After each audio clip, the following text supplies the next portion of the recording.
May date kami dito sa Manila. Ito na rin yung araw para makabawi ako sa girlfriend ko.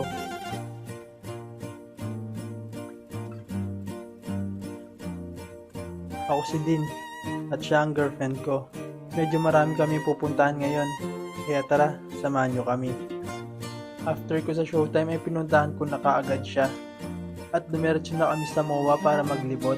Sakto naman na may Pyro Fest ngayon kaya naisipan namin na manood. Competition pala ito ng iba't ibang bansa. First time namin na manood ng ganitong competition kaya sinulit na namin ang panonood. Kinabukasan ay pumunta naman kami dito sa may Manila Ocean Park. Pangarap kasi namin na makapunta dito noong mga bata pa kami. Hindi kasi kami pinapayagan noon na sumama sa mga field trip. Kaya ngayon lang namin matutupad ang mga pangarap namin noon. Una nga namin pinuntahan itong World of Creepy Crawlies. Nakita namin dito ang mga iba't ibang uri ng hayop at insekto na gumagapang. Meron sila dito ng iba't ibang uri ng iguana. Meron din mga gagamba tulad ng tarantula.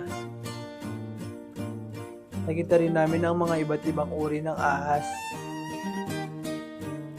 Nakita ko rin dito si Pagaspas sa teleserye ng Mulawin.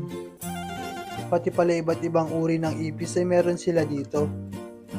Pagkatapos naman ay dito kami sa may mga jellyfish. Yung una nga ay inakala ko na monitor lang, pero tunay pala silang mga jellyfish. Bukod sa mga hayop ay meron din pala sila ditong super toy collection. Ang dami nga Superman collection na naka-display. Pagkatapos ay dumiretso na kami dito sa may oceanarium. Ang dami nga iba't ibang klaseng isda ang nakita namin dito. Meron din mga koi fish at isdang dagat.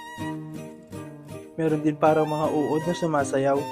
Hindi ko alam kung ano bang tawag sa mga ganyan. Meron din mga seahorse at nandito rin pala si Nemo. Tapos nakakita ako ng parang mga dilis. Nandito rin pala yung isda sa paborito kong larong Feeding Frenzy. Dumaan nga kami dito sa isang tunnel na puro isdang dagat. Meron din sila ditong mga pating.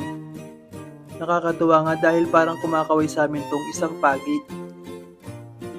Pagkatapos ay dito na kami pumunta sa may Antarctica Unveiled. Dito ay nasubukan namin na magpakain ng mga penguin.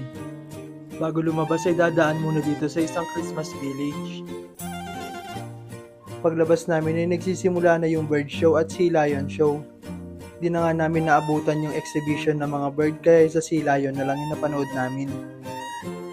Pagkatapos namin sa Manila Ocean Park ay naglakad-lakad kami sa may Luneta Park.